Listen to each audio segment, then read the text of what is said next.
So in example 3E, we have 4 with a decimal point that is after that. So if we want to put that in there, we can. All right, Bryce, what type of exponent do we have in this problem?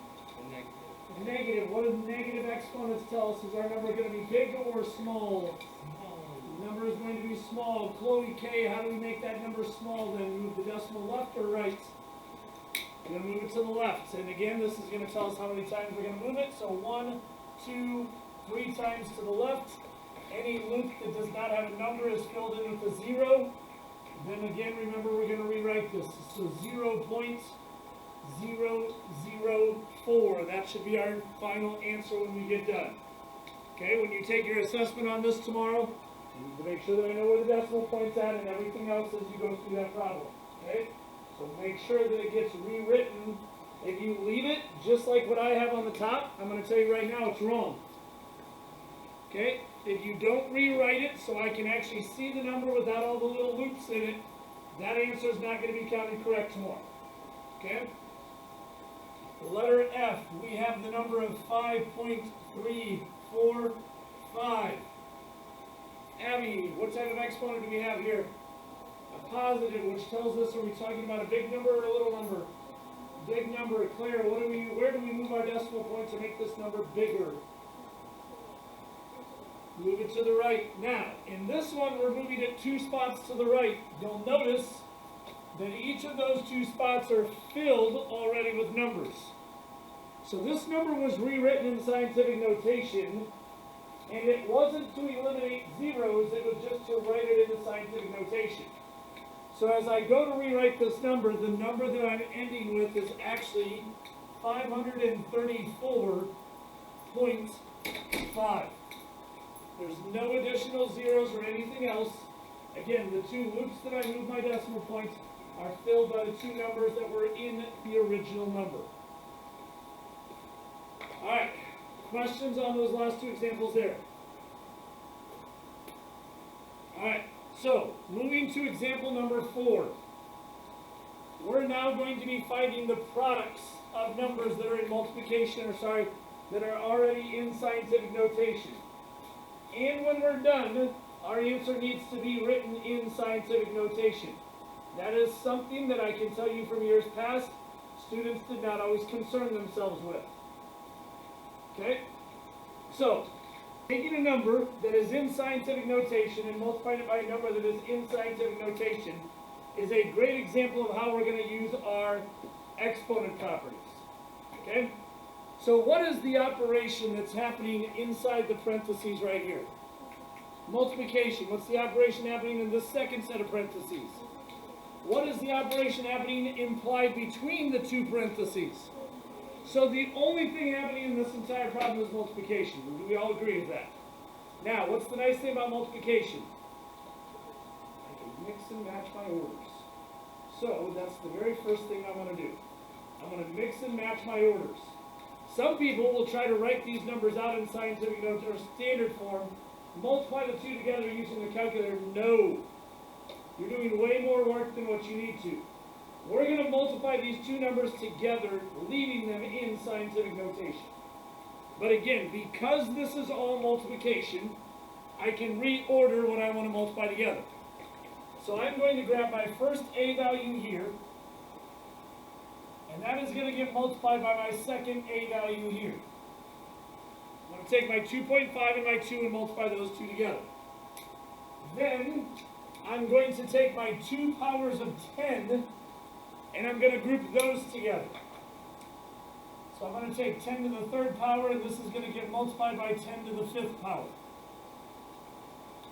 Because again, it's all multiplication. The order that I multiply in should not matter. Okay? Now, let's multiply together what is alike. So let's multiply 2.5 and 2 together. What do we get? What? We get 5. Times. What's 10 to the 3rd times 10 to the 5th? You shouldn't need calculators a whole lot for that. What? It's 10 to the 8th. How'd you get that, Serena? Because our product property says that when you multiply like bases, you must add together your exponents. So if I'm going to write a number that has to be in scientific notation, which is what it's going to be, I need this to be 10 to some power. And I can do that by simply adding together those two exponents. Delaney, question.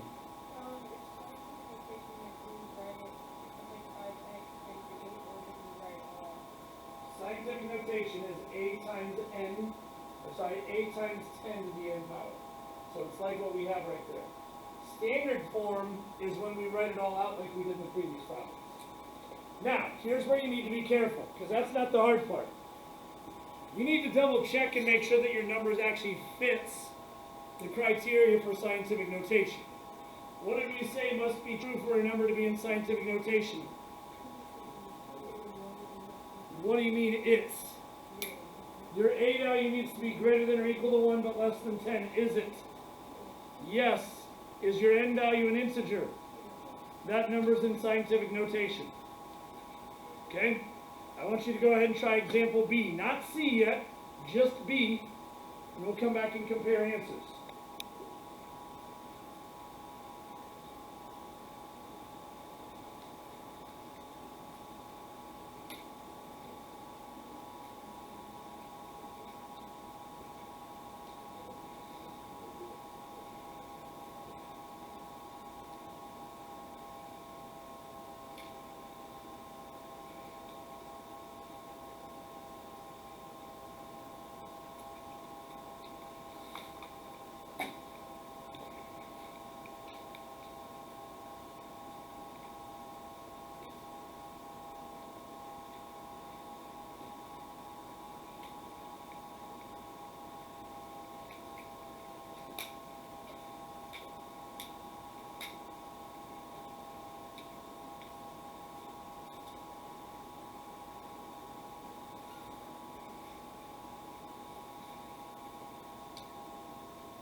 Again, we're just going to reorder these, so we're going to put our two A values together, we're going to put our two powers of 10 together. So when we multiply 3 times 2.4, we're going to get what, everyone? We're going to get 7.2, okay? When we multiply 10 to the negative 4th times 10 to the negative 1st, we're going to end up getting 10 to the negative 5th, because again, when I multiply like bases, then I add my exponents. Negative 5 plus negative 1 gives me, negative 4 plus negative 1 gives me negative 5.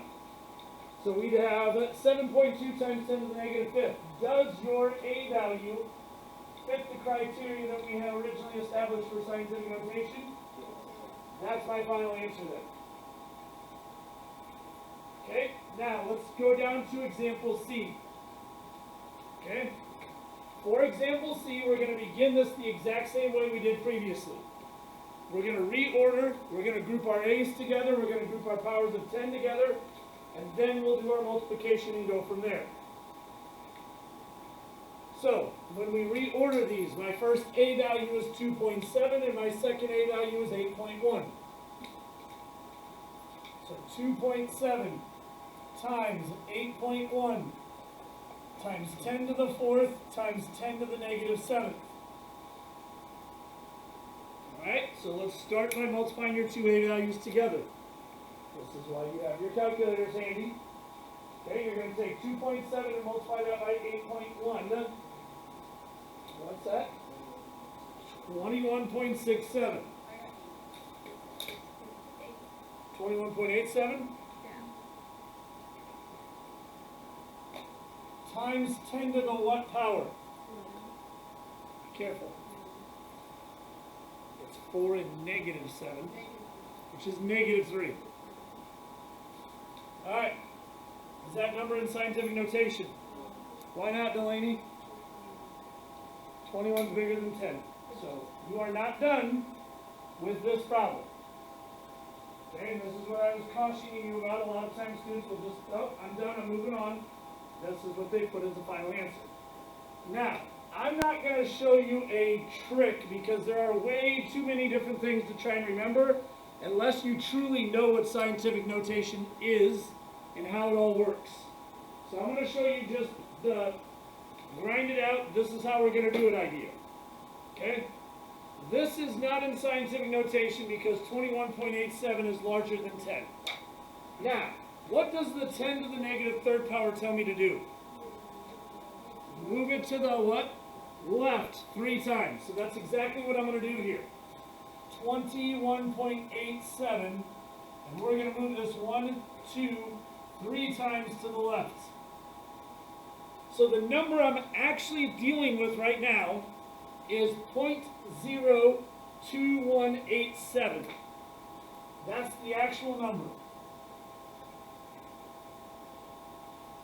Now, where do we want that decimal point to actually be? Behind the 2, behind the 2 in front of the 1. So what's my A value going to be? 2.187 times 10 to the, how many times am I going to need to move my decimal point? I'm going to move it twice. Now the number I'm talking about, is it larger than 10 or smaller than 1? Smaller than 1, so what type of exponent should I have? My final answer should be 2.187 times 10 to the negative second.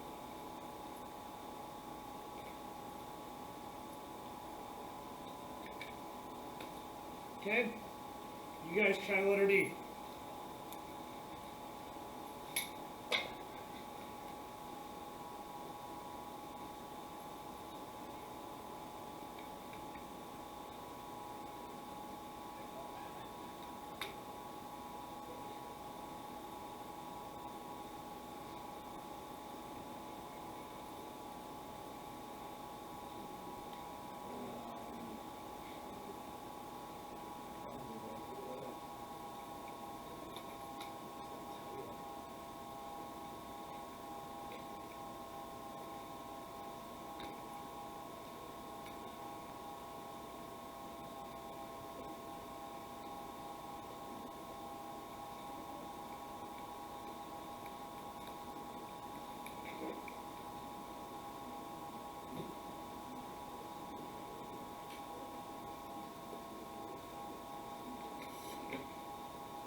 So when we multiply our two A values together, what do we get? 42 times 10 to the what power? Okay. Is that number in scientific notation? Why? Because A is bigger than 10. Now, our first job that we did over here was we took the number that was not in scientific notation and we wrote it into standard form, right? That should be our first step here. So, how do I write that number in standard form? No. How many times is my exponent telling me to move my decimal point? 0 times. So what's my value? What is this number in standard form?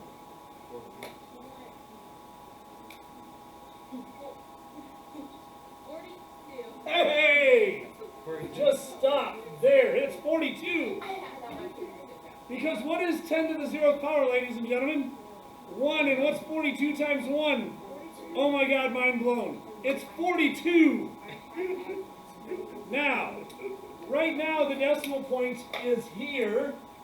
Where do you want it? Behind the 4.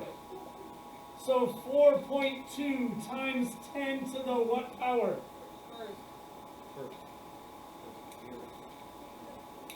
To the first. Why? Because is 42 bigger than 10? So my exponent should be positive. That's my final answer. In scientific notation, 4.2 times 10 to the first. Or 4.2 times 10. Ladies and gentlemen, are we okay here? Because I feel like every time I'm talking today, you're talking.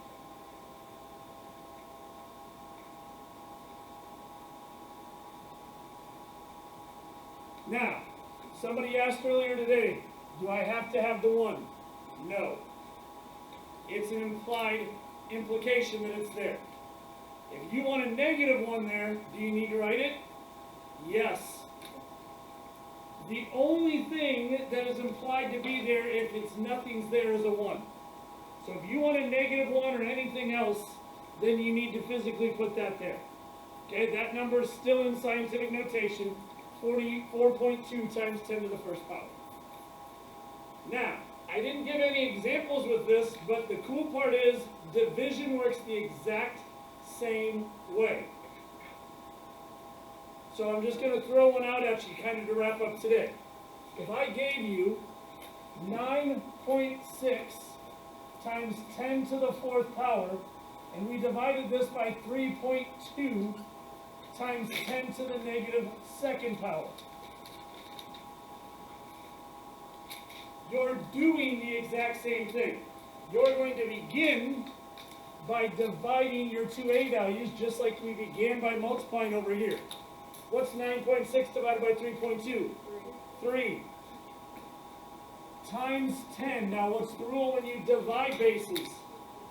You subtract. What's 4 minus negative 2? 6. There's your answer.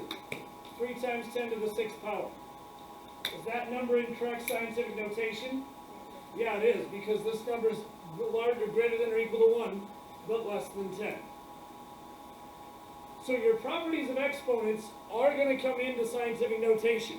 Okay? And again, like right here, we would expect you to know that 10 to the 0th power, no matter how you view it, 10 to the 0th power is equal to 1, or this is telling you to move the decimal point that's right here 0 times. That still gives you 42 when you're done. Okay? Now, I will say this. Scientific notation is going to be the one time we're going to be okay with negative exponents and 0 exponents. And I realize that's kind of weird because we've just got done spending the rest of the unit talking about no zeros or negative exponents. Alright?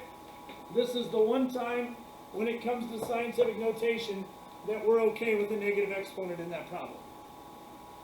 Alright, questions on this? So quick reminder, tomorrow is an assessment day. Yes, everything to do with scientific notation. So, one of the things that you're going to need to understand the difference between what does it mean when it says write it in standard form and what does it mean when it says to write it in scientific notation. You need to know that. Okay? Standard form means it's what you've written it in for every year up until now. Okay? Use the commas, use the decimal point if it's needed or whatever. Whereas scientific notation tells you you're going to write it as a power of 10 problem. A times 10 to the n power. Alright, your assignment then, you've got a little bit of time to work today, is page 208, numbers 7 through 11, 22 through 33, and 44 through 47.